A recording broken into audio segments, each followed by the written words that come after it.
Papaservice natin yung ating Outlander kasi sa kanyang free second change oil. So ito yung red at may Eclipse cross dito. Lakihan ko lang yan.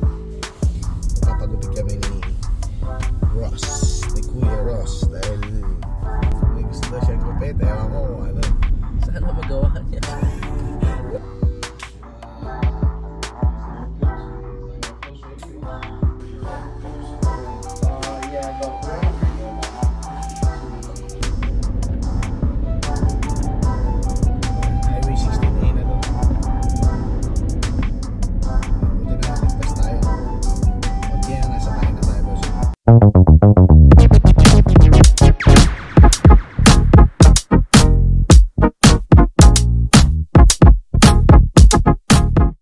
What's up boys and girls, it's your boy Randy Boy. Andito tayo ngayon sa may Mitsubishi Northside. At papaservice natin yung ating Outlander kasi sa kanyang free second change oil. So magwe-wait na naman tayo dito sa waiting area nila. Pero bago yun, syempre kakapin muna tayo. Alright boys and girls, tapos na tayo, no? Nakapagpa-tune up change oil na tayo. At after 6 months daw ulit or 8,000 kilometers bago tayo bumalik dito. Kaso nga lang yun, may bayad na like $110 pagka bumalik tayo rito. Kasi tapos na yung free tune up and change oil natin dito sa Mitsubishi Northside. And since nandito tayo, tapos na. So kaka-open lang din kasi nila, maaga tayo rito, no? Kanina tayo dumating 8:30. So ito yung red at may Eclipse cross dito. Lakihan ko lang yan. Tingnan natin yung loob kasi sabi ko parang mas bagay ito. So ayun, diba?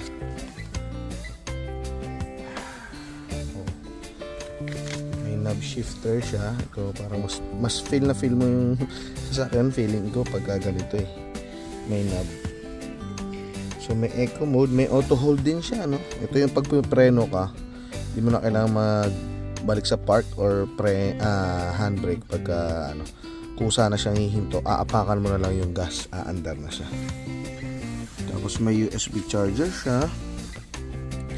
Eco mode, steering wheel, heated steering wheel. Ano pa ba itong mga to? Ayan, at mayroon siyang entertainment system dito. Hindi ko alam kung pero Android Auto na naman siguro yan. And ito yung parang pinaka-base nila, no? Kasi wala siyang ano to yung sa taas, yung moonroof. Wala siyang moonroof.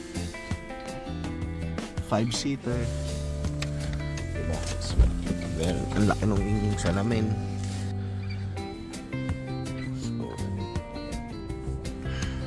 Pares yung mukha ng Outlander tsaka nitong Eclipse cross. Maliit lang talaga siya, medyo maliit lang. Hindi ko alam kung magkano presyo nito. Tapos ito naman yung katulad yung sa atin, kaso nga lang ito kasi ay leather seats. Tapos mas malaki yung kanyang monitor sa harap at naka-boss na siya yung speaker niya. Yun ang pagkakaiba nito. Magubuksan ko. Ito pala yung likod.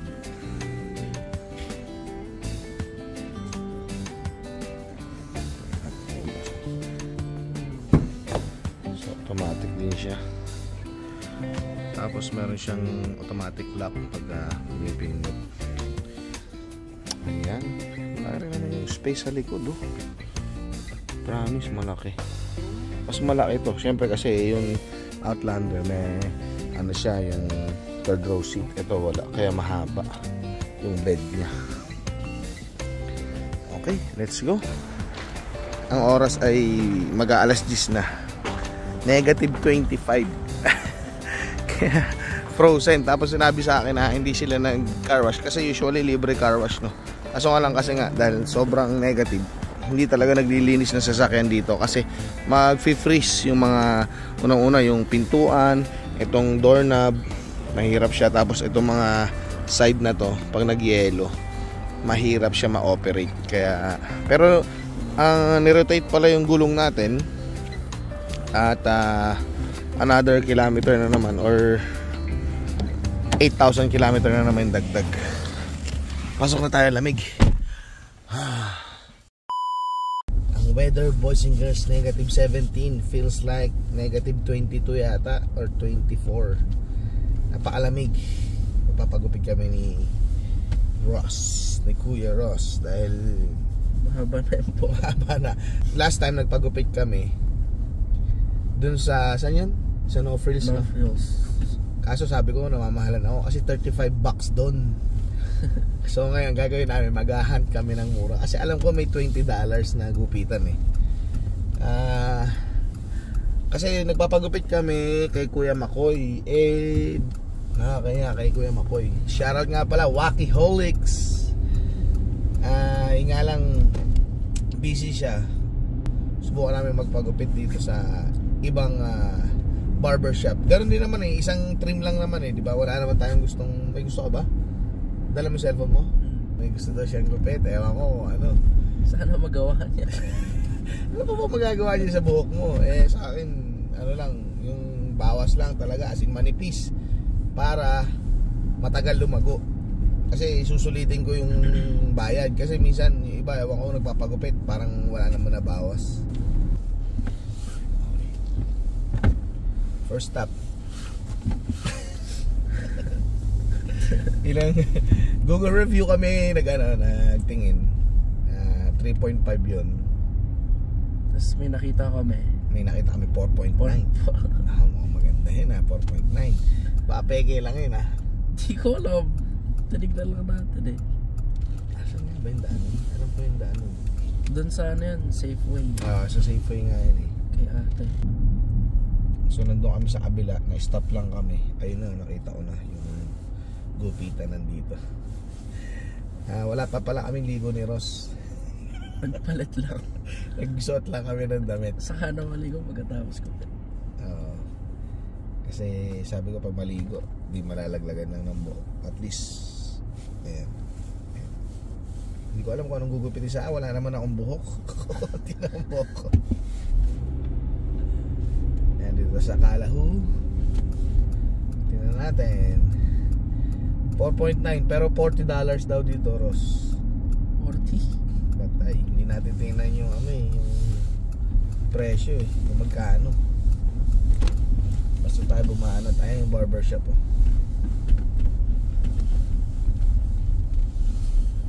Yan. Okay. Let's go. Ito lang nakalagay dito, barbershop. Dito sa Safeway, boys and girls. Dumaan ako sa Revolt. May tao? Walang tao. Last time na pumunta. Sarado. Let's go. Pasok ka, Ross.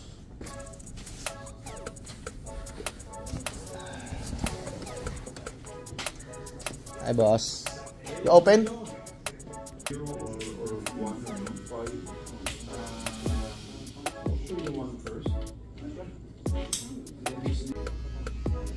How close to go you? More close?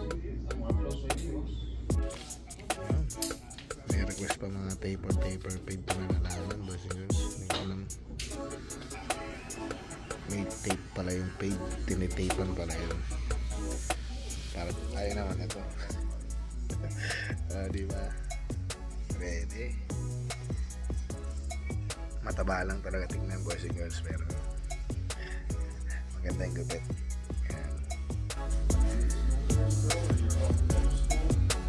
Yeah, but we're on a freeway now. But we're coming back to Monday. There you go, there's the haircut price here, boys and girls. And what's your name, boss? Shadi. Shadi. Thank you so much, boss. See you again. Open goose crunching, eh? Yeah. Open crunching. Alright. There you go. Tingnan nga. Uy, yun o. Ito siya, boys and girls. Ay, hindi ko na-start. Magpainit muna tayo ng sasakyan. Punta tayo doon sa ano. Yun o. Punta muna kami sa Revolt. Yan, lamig ka ba? Ay, saan ito? Saan pupunta? Sa Revolt, di sila pupunta. Tara. Hindi ko na-expect yun. Si Kuya Tom, hindi ko na-expect yun. Let's go. Lamig. Kalain mo nga naman sinong nakita ko rito. Wala kang magawa sa bahay, no? Ayun, bagong gupit. So ngayon ay 50 sila. So yan. Ay, madulas. Uwi na kami. Okay. Dahan-dahan. Ingat. Kami naman ni Ross may nabili. Ano yan? Ha? Bulldog, tapos Bulldog. tawag dito, mac and cheese. Mac and cheese. Tapos ako naman bumili ako nitong Tom Yum tsaka Sriracha. Okay. Uy, andulas talaga, madulas. Dahan-dahan, oh. Kasi boys, guys, lahat ng dinadaanan namin, oh. Ingat. Black ice. Alam mo yung matigas na yelo na siya. Dapat dahan-dahan ka lang. Ay, seatbelt. Gusto kong kumain yan, oh, sa ano na yan. Eat all you can na yan. Rainbow Palace. May Italian pala dyan. Chinese and Western cuisine? Oo. Hindi naman. Parang siyang Ray Walks. Pero buffet. Ewan kong buffet. Parang hindi yata buffet. Parang Ray Walks nga talaga siya. Hindi pala siya ito. So ayun boys and girls, pauwi na kami. So may binayaran kami sa Revolt na magkano? Si Ross na nagbayad. Parang binayaran niya rin yung gupit niya. $20 lang. $20. Kasi 50. may $5 ako na points. Suki pala dun. Suki pala sa Revolt. Kasi every $20 may 1 point ka, which is $1. Tapos pagka 5 points tama, di ano na yun. Hindi, pagka 21 point. Basta yun yan. 3 points. What's up boys and girls? It's your boy Randy Boy. Grabe boys and girls, eto na. Snowstorm ngayon. 8:05 PM and andito pala ako sa parking, pero grabe na agad yung buga ng hangin at saka ng yelo. Ayan oh, kita mo yung truck dumaan. Nagbubuga siya ng lupa, boys and girls. Ayan, makikita nyo. Uy, nakakatakot kasi madulas, boys and girls. Ayan, nagbubuga siya ng lupa.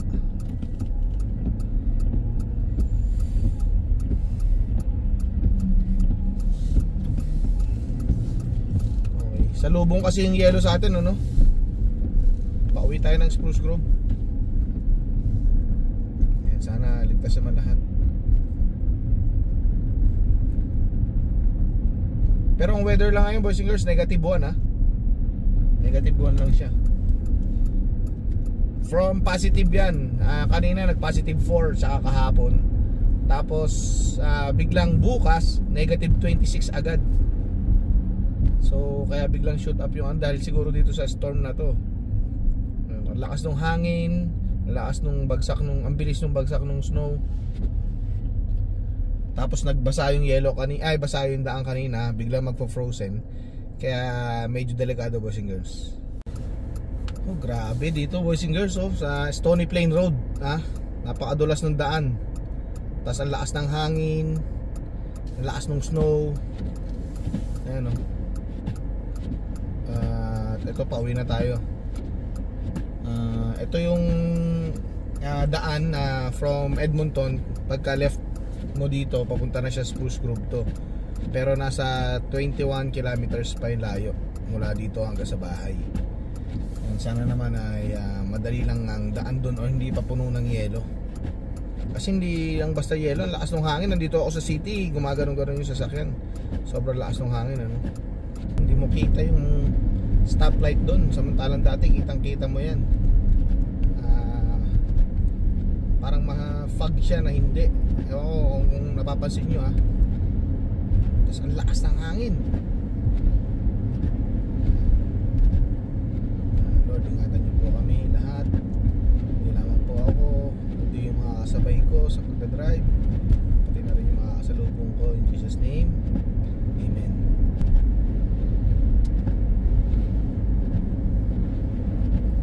Pick up truck, oh.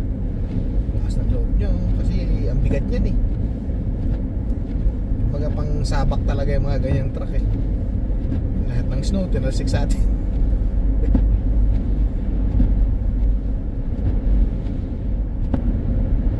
Ngayon lang ako naka-experience, boys and girls, ng ganito dito sa Edmonton papuntang Spruce Grove na daan. Kahit last year hindi ako naka-experience na ganito ka lakas yung hangin, tapos may mga snow pa. Hindi naman madulas yung daan kasi since nadadaanan siya, no? Kaso nga lang ang mahirap, since malakas yung hangin, pati yung sasakyan mo nadadala. Ayan, nadadala siya. So kaya takbo lang natin ngayon 80. Dapat 100 yung speed limit dito, no? Pero yung takbo natin 80. Siyempre nakakatakot. Ayan, hindi mo makikita, oh.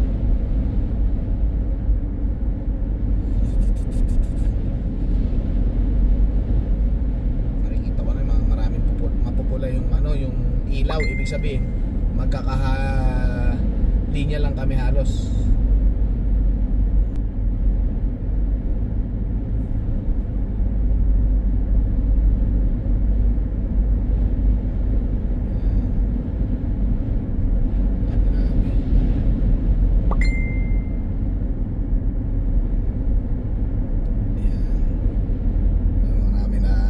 Sa atin boys and girls, or nagchat-chat na ingat sa daan, warning.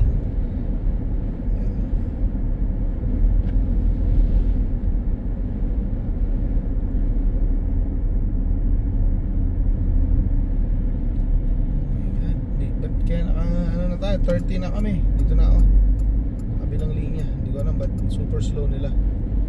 Hindi makita. Sheesh, makita, boys and girls. Kaya napaka dahan-dahan.